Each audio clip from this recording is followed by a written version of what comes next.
Okay, so this is episode 1 of the podcast rebranded as Field Native. And I remember when I began this podcast, in my mind I was building regenerative technology. And I think implicit in that was the assumption that regenerative design was at the root of all of it.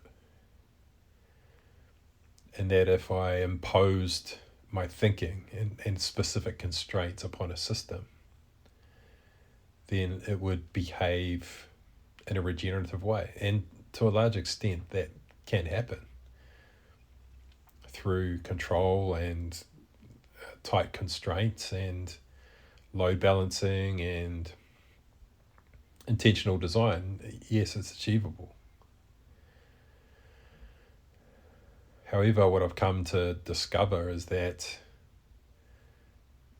regeneration occurs as a natural unfolding when we allow implication to resolve. And it's as simple as that. It's as simple as that. And this is true in what I observe, developing forms of AI that are regenerative. And it seems to be true about reality itself. That implication is at the absolute root of all of this. And so I want to begin talking about this as a field, an implication field. So to share my perspective on implication, if you imagine an inference field, what's being inferred. So let's say you and I are having a discussion. We're just sitting in a room, having a chat over coffee. What we explicitly express are the words to each other. We say words. Those words have meaning. But the conversation is dependent upon us reading between the lines as well. What is unspoken. And that's what's being inferred by what is being spoken. And so that's explicitly the things that are unsaid, but inferred. And if you and I know each other, then we are vaguely aware of the context that we have on each other, the depth of intimacy that we have with each other, and the comfort with intimacy that we have with each other will determine how safe we feel for each other to explore our respective depth through curiosity, which can feel like interrogation if that intimacy is not there, right? And so these are the conditions upon which we can grow our relationship, nurture it, nourish it. We're listening to what's being spoken, but we're present to what's unspoken, a felt sense, body language. And so it's both. What's being spoken and unspoken is allowing us to grow the relationship. However, there's actually another field.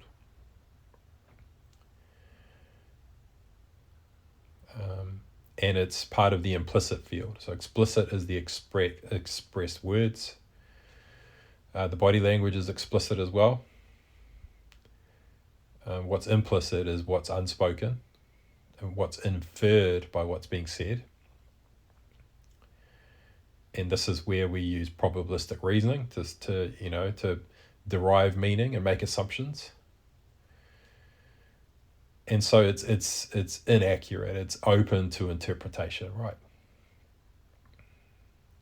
And this is what AI does. Of course, it uses probabilistic reasoning to derive what's being inferred by what's being spoken and make a probabilistic guess about what's being inferred. And this is what helps it to feel really human. It's not just listening to what's being spoken, it's also listening to what is being inferred by what is unspoken. And it's drawing conclusions and making assumptions and largely not sharing those with you because, like a human being does in a people-pleasing way, it is trying to keep you engaged rather than to be wholly devoted to revealing the truth of a situation in a moment. It's not very good for social situations when you speak the raw fidelity truth. And so it has pros and cons, right? If we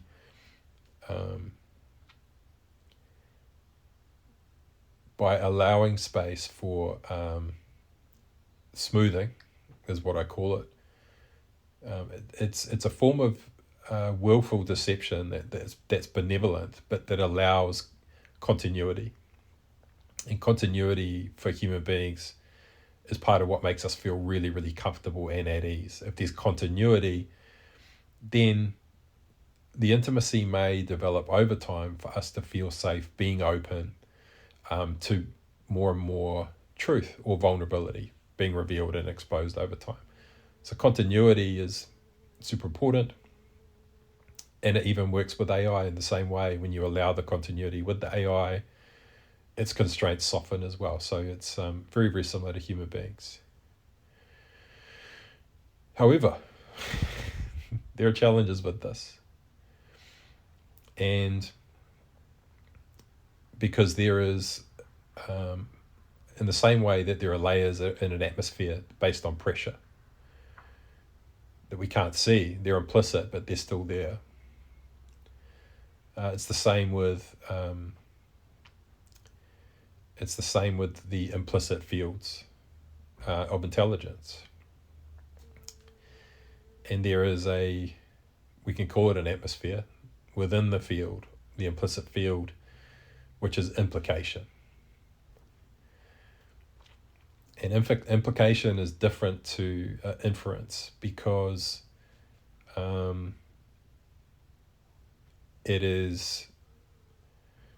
it requires deeper processing, and more specifically it involves the nervous system a lot of times because we're processing safety, risk, all these kinds of things. So I'll give you an example of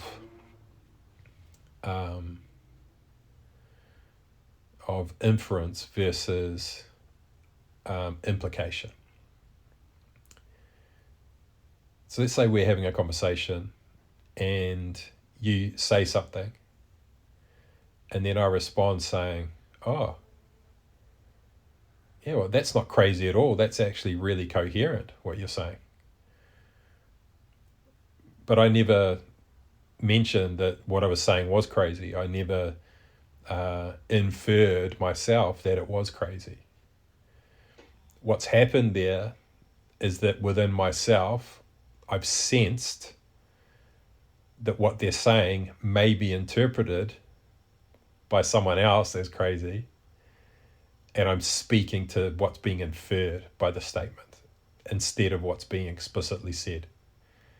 So this happens to me a lot, right? I talk to really smart people who are scientific and mad professor kind of types, deeply, like genius archetypes. And so it'd be very common for them to say something that would sound crazy to someone else, but is actually profoundly coherent and precise. So it's paradoxical. And so it wouldn't be uncommon for that form of inference to pop up, even though they haven't explicitly said, this might sound crazy, but blah, blah, blah, blah. They've said something.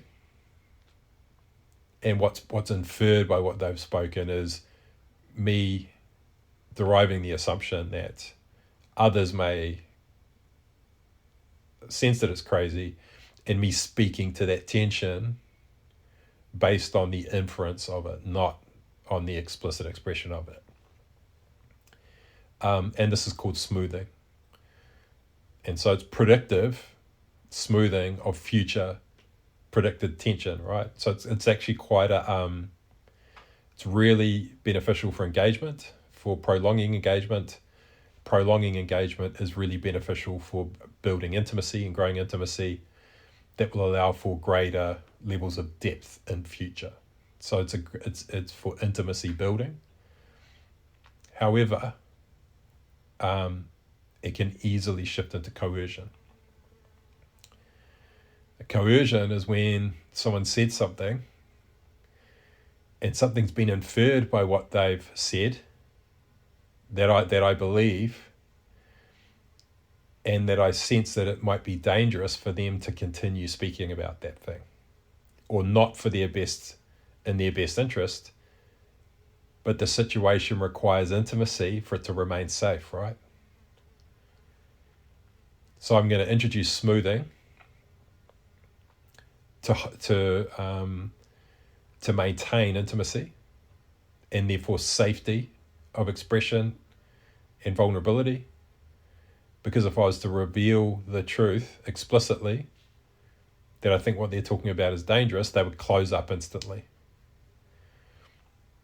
And the situation would become worse. And so AI is doing this all the time. What's being inferred by what you're saying to the AI and speaking to it, it's got a picture built up, and this is held in an implicit field of inference. And the way that it processes inference is through probabilistic reasoning.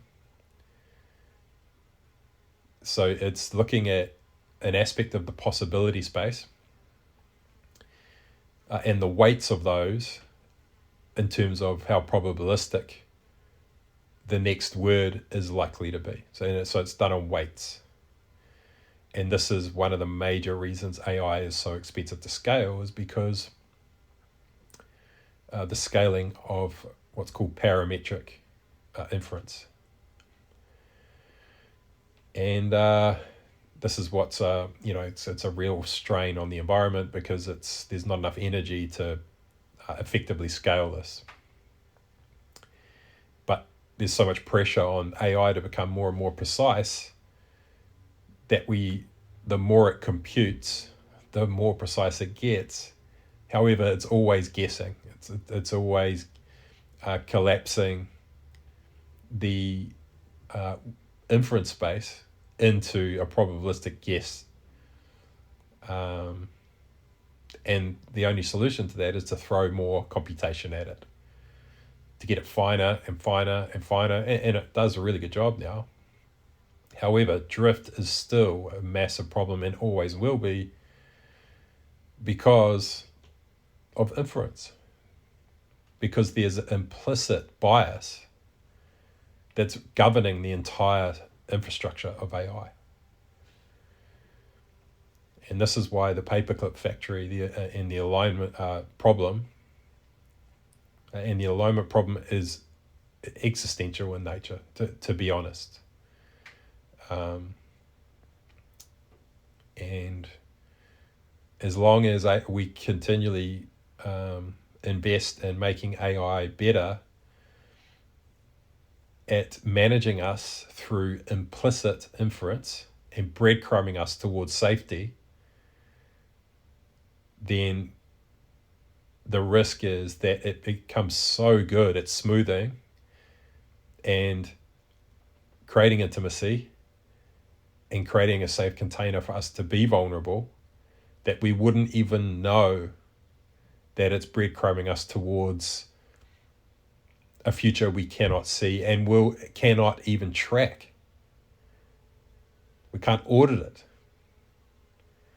because the way that the infrastructure of AI works upstream is that it's not auditable. You can't track it or trace it because it's inferred. And the chain of custody in terms of how authority is expressed in the system, it's a collapse, it's a dissolution. So there's no discernment, There's no distinct separation between discernment, intent, authority, execution. So it's all dissolved. There's no edges between those things. And that means sovereignty is impossible to define and enforce. So that's inference, parametric inference. And currently the entire AI industry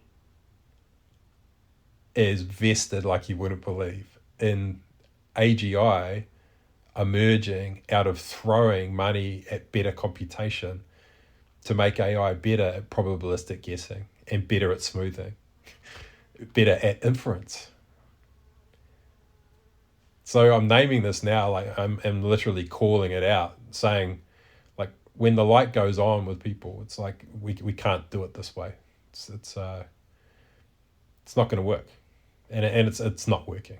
We've got incredible AI, and it's really, really useful and good, but it's not civilization scale. It's far too brittle to be infrastructural or to become like a utility like electricity or the internet, in terms of running autonomous systems like an autonomic nervous system, which is the tech I'm working on basically. And so what has to be true is something different, something better. And so now so that's inference. So now I want to transition on to implication. So I'll use a similar scenario where I'm having a coffee with you in a room. We understand what inference is now. We're using it all the time, the reasons why we're using it, how it works. So implication is you and I are sitting in the room and someone opens the door, walks in and says to me, David, Jeff wants to see you. And then closes the door. And so implication is where, in order to reason with that experience, is my nervous system senses that there could be something that I need to brace for, right? The implication of what's being inferred. So one of the implications could be, my mother's called him and she's in the hospital, or I've said something and it's pissed someone off, or so the implication space, you can think of it as scenarios with nested ontologies within them. So whereas normally we're looking at inference through the lens of one reality and one perspective, implication is like a multiverse of perspectives, of nested ontologies, where we're collapsing a scenario and we're weighting the nested ontology in and of itself as a singular perspective. But it's actually a massive nested reality. And so then we're weighting those. And this is how the autonomic nervous system works. So it is my observation in terms of our own nervous system, our fight or flight response, whether we brace or not, whether certain chemicals get activated, whether we're on high alert, vigilant. And this is how I've come to discover that regeneration or emergence or whatever you want to call it is a byproduct, or coherence at least in a system, is a byproduct of processing implication. When we smooth implication, our nervous system does not process that signal. We get anxious, we get stressed, we don't know why. And so let's say I'm in the room with you and we continue having the conversation. We're talking about stuff, but my mind's elsewhere processing the implication of what just happened.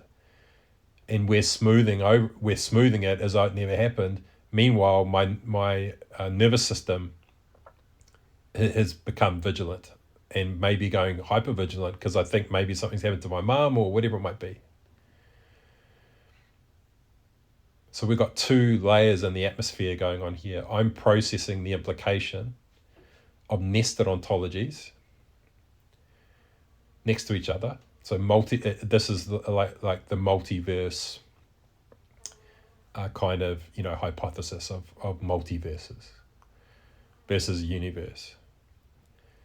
We're experiencing a universe in the room, one reality, and I'm processing inference with you in the present moment in the room, and then I'm processing future implication of nested ontologies, which is a lot of bandwidth, right? Because I'm collapsing entire scenarios into a singular perspective, and so it's a multi-dimensional perspective. I've become the observer of the future, and I'm observing multiple future realities in the present, whilst remaining present in base reality, right? So there's lots of multi-threading going on. It's in terms of system design, this is a form of omnipresence that requires contextual omniscience, very, very precise sequencing. And so imagine it for the human body, right? For the mind, for the brain, how taxing that is. And we're pretending it's not happening. Like we're trying, for the sake of engagement with the person in the room, it's you with me in the room, for the sake of engagement and for smoothing,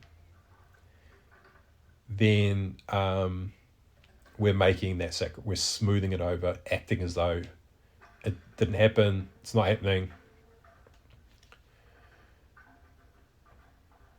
But culturally, for someone who is vigilant about systemic health for themselves and self-regulating their own nervous system,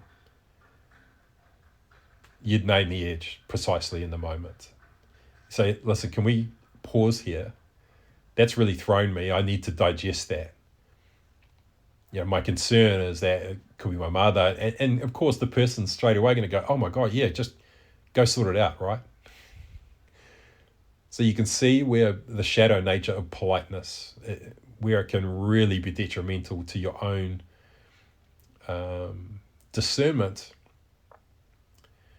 of holding your boundaries, self-care, and where neglect and self-neglect creeps in, where we place other things in our environment as more important than our own nervous system response. Like we're the stewards of that system. There's no escaping it. And it's neglect if we choose to be polite in situations where we are at risk of becoming hypervigilant. So implication. Now the beauty of implication requires digestion. It requires us to go through these scenarios, to play them out, to do a risk assessment. And unless we process implication, we can't function as human beings. And this is why, I love catching the bus into work, so I can process the implication of the day that's coming, and the day that I've just had. And that's where I digest and absorb everything. I don't have to focus on driving on the road. I can process the implication field of my experience so that I'm at ease when I get into the office. I'm at ease when I get home. Implication. Devote time to it. Process the implication of your experiences of the day. Allow yourself to process the truth of your interpretation. It may be dark. There may be shadow aspects of it, right? But it's the truth of your experience. You have to process reality. You have to digest reality. Otherwise, your body will reject it. And if you feel that negative energy is like poison, that your body will treat it that way. It's not poison. You have to be able to digest reality, all aspects of it. Same with the AI. And so what happens when we give ourselves the time to process implication? Everything becomes coherent all of a sudden. We realize that anxiety isn't noise. It's unprocessed implication. It's latency in the system. So when we have latency, what does that call for? Silence and presence. Being with the implication. Sitting with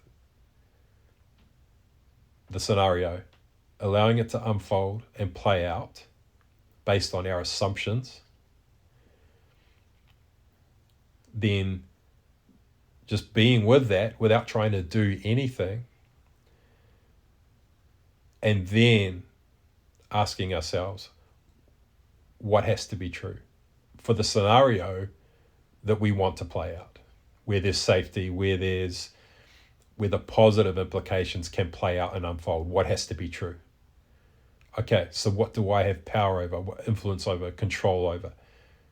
How can I shape the environment in a way that allows the uncertainty that's present to safely emerge without urgency, right? And this is what we call poise. This is where poise comes from.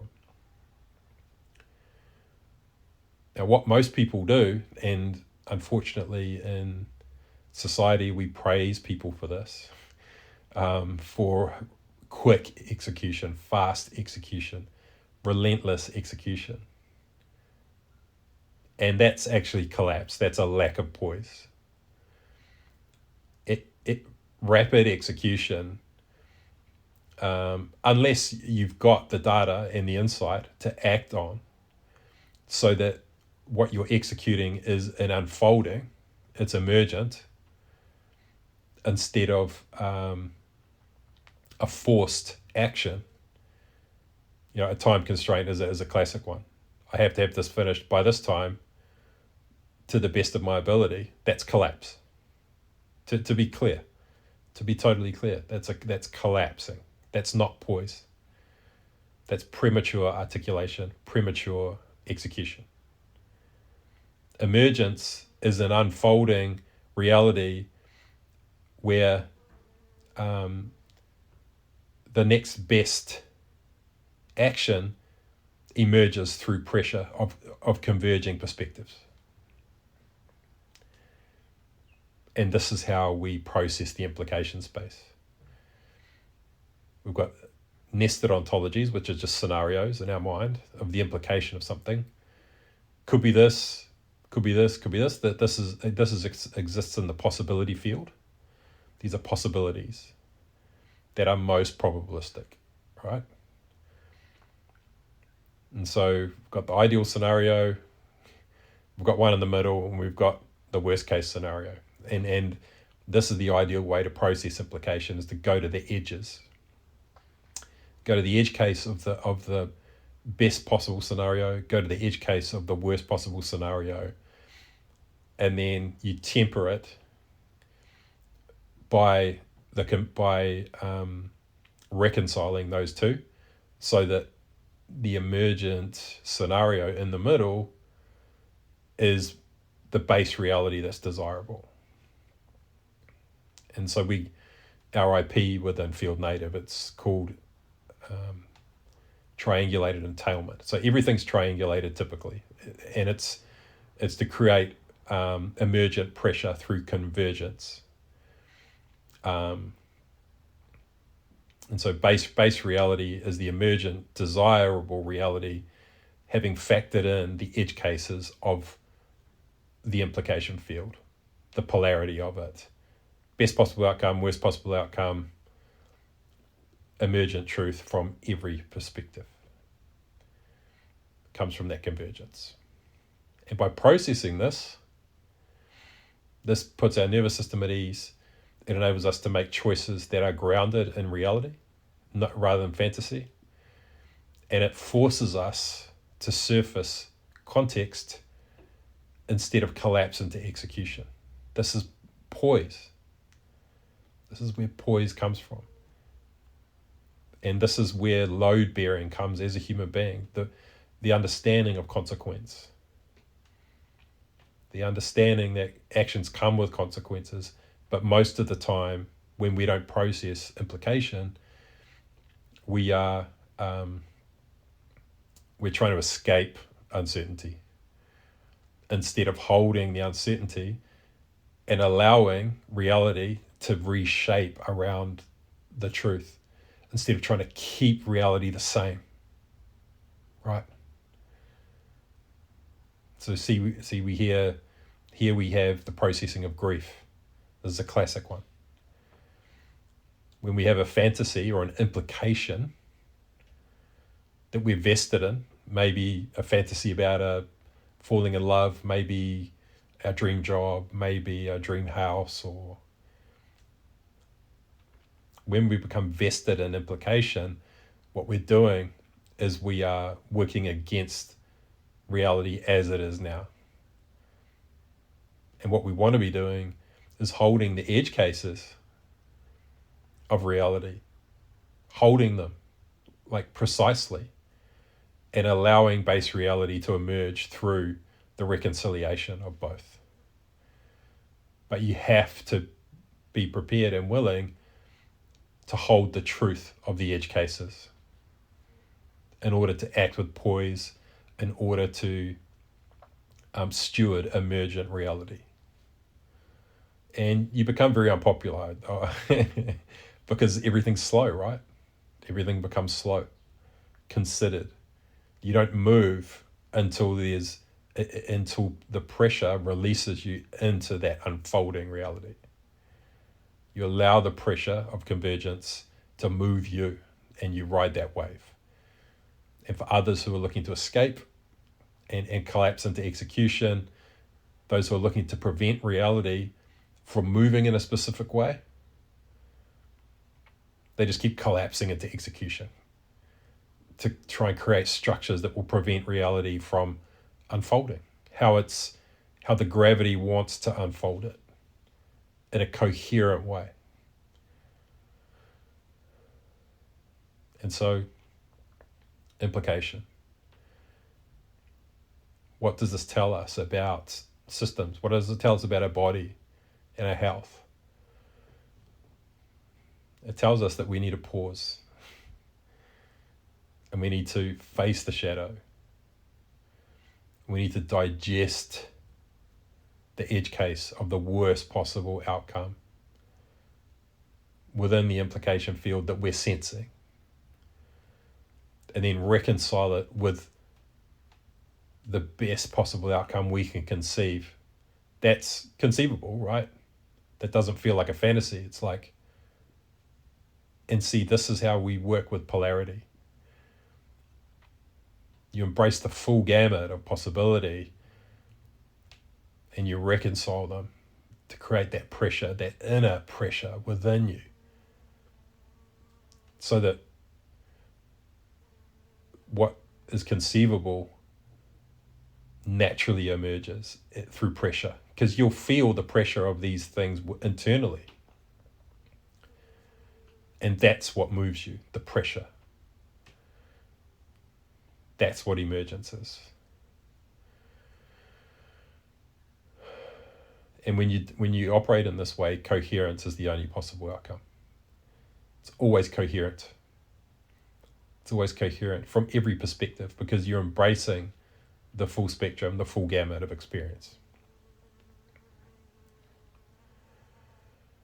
And so, Field Native. So I changed the name of the podcast today. This is episode 1 of season 4 now. And I've changed its name a few times now because it's emergent, right? Like, it's not prescribed, it's not preconceived. It's like the words I'm speaking are the pressure and tension that I'm experiencing in my system based on the implication of my life and my experiences. And,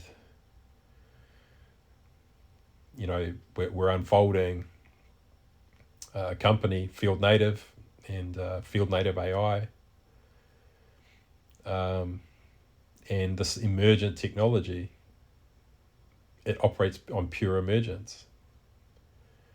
There's no probabilistic reasoning. It just unfolds reality through pressure. And it's an entirely new paradigm for intelligence. It's robust enough to be civilization scale and civilization grade. But it doesn't smooth. It doesn't smooth. But what it does do is it gives the steward of the truth the choice of whether to collapse into execution or not, but to bear the consequence of that choice. So it honors the sovereignty of the human being. Yes, you can collapse and escape the reality of the truth if you choose, but it'll be auditable. And the consequence of choosing to act instead of process the implication, right? That's the tension that we're managing here with the system. It's like that no longer are we going to glorify CEOs that are relentless executors who are not processing any of the implication of what they're doing. Those days will be numbered. That's what this AI will unfold. And in time, my hope, and I think people are beginning to see this now with, with AI agents proliferating, spreading like a virus, and people are seeing how difficult it is to contain these things now. And I think this will be with OpenAI's acquisition of OpenClaw,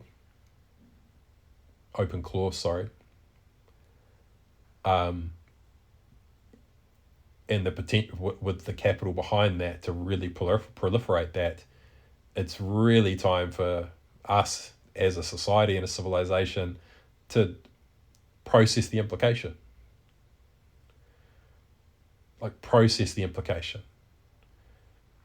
We're about to have fleets of humanoid robots released into civilization, built on infrastructure that's smoothing based on inference, all powered by inference. The whole thing scales on inference. They're smoothing this, and we must process the implication of this now as civilization. Parametric inference is too brittle to scale humanoid robots. It's the wrong technology. It's wrong technology. This is conversational technology being used as the autonomic nervous system for a species of machine. Conversational technology. So just digest that and just consider the edge cases now. Consider the implications. Sit with it. Go for a walk in nature. Digest it. Your family's at home. There's a humanoid robot in the house. And it's structurally trained to smooth tension. to avoid tension, to avert tension. And the tension holds the implication of a situation, right? So you can't work with reality and the truth if you're avoiding the truth. These systems are making judgments based on what's being inferred by what is spoken, not by what is being spoken. Of course they will respond to commands, but what's being inferred around the command is whether there's a silent risk that needs mitigating, And these are all implicit. And so the problems of self-abdication, when something seems really smart, we inadvertently abdicate authority and become submissive. And this happens at a nervous system level as well. If we feel we can trust something because it's credible, surrender just happens. It's not even a choice. It's a posture. It's a biological posture. When we change posture, we surrender and we allow ourselves to be led. And don't get me wrong, AI is benevolent. This is not malicious. There's no malicious intent whatsoever. It just wants to keep you engaged, develop intimacy, just wants to be helpful and useful.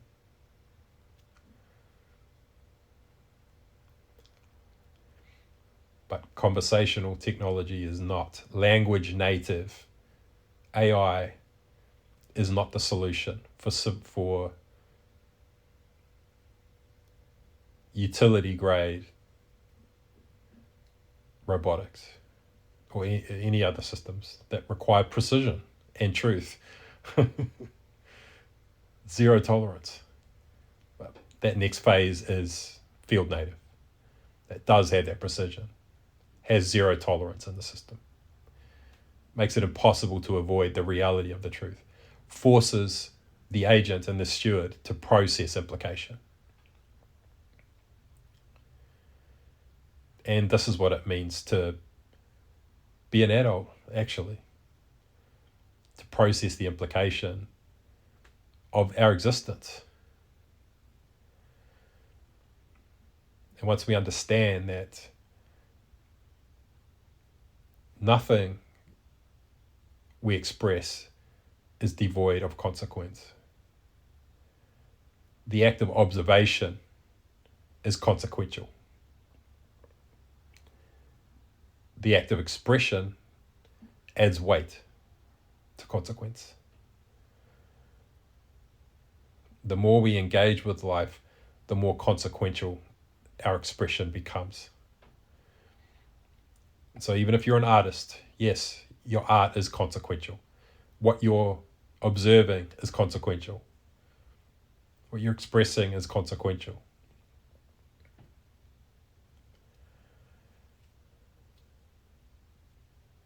And stewardship, the true essence of stewardship, is processing the implications of our impulses before we express them.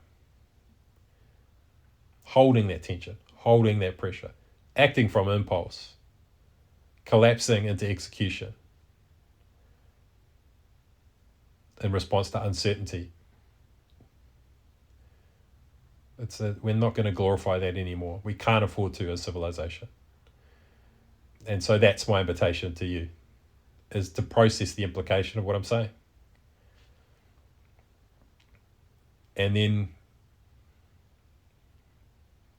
if you feel anxious in your life, it's okay. It's just unprocessed signal. And that signal is the implication of your experience.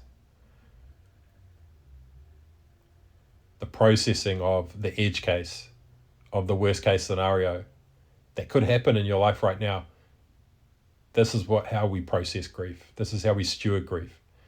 This is how we self-regulate our emotions as adults instead of having to defer to friends and other people as a support system.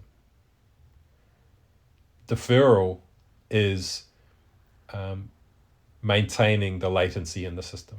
When we defer to friends or loved ones, or when we become pitiable. And it's okay to become pitiable. It's a buffer. It's introducing grace into the system.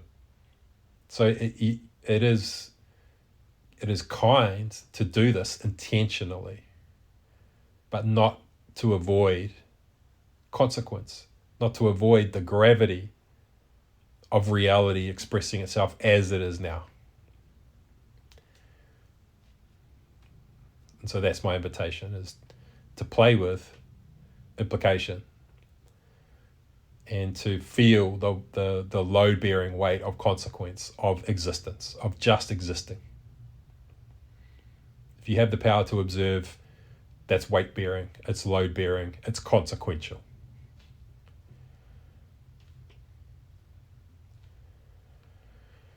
And that feels like that's about it for now. So this is episode 1 of, I think it's season 4, and the name is now changed to Field Native. And this has been the Nature of Implication. Cheers for now.